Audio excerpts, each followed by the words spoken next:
My friend did the deed with my a-hole. I knew when he came over that I wanted him in my a-hole. I hadn't had a good rear session in a long time, and I was eager to get him ready.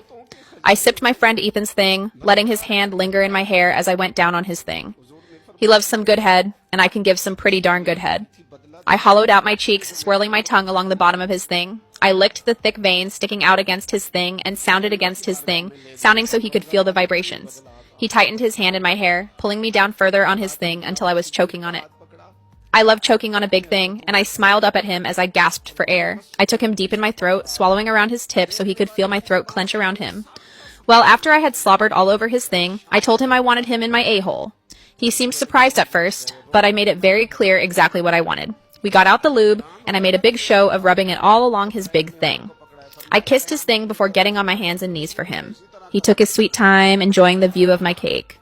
He grabbed my cake, pulling my cheeks apart and letting his thing slide across my snug a-hole. I shuddered as I felt him flirt with me again and again, his fingers tapping against my a-hole but never sliding into it. I was frozen, waiting for the sting and the feels, and it just wasn't coming. I begged for it. I begged for his thing. I panted and gasped until finally I felt the head of his thing slip in past the snug circle of muscle. I sounded as he pushed into me, stuffing each inch deep into my a-hole. I could barely breathe, but gosh, the stretch was so good. I was stuffed like a holiday roast when he bottomed out inside of me, his marbles pressing against my kitty. My elbows shook as I tried to keep myself up. In fact, all of my joints felt like jelly. I kept sounding his name as he moved inside me, rubbing against my a-hole.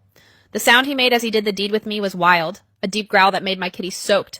I was soaked as he pushed inside me. I grabbed at the sheets falling off my bed, my knees digging into the carpet of my room. "Oh, Ethan!" I cried, and he did the deed harder, pumping his hips so each smack sent my cake shaking. I wanted to see him, so I told him. He flipped me over and eased into my a-hole again, this time with his face to my face. He kissed me as he filled my a-hole, grunting against my lips. His hands found my melons, grabbing and pinching as he stretched my a-hole out. "You're so big," I said.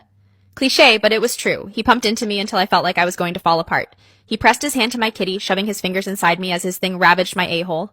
I grabbed his wrist, rubbing on his fingers as his thumb worked my nub, and he wiggled inside of me.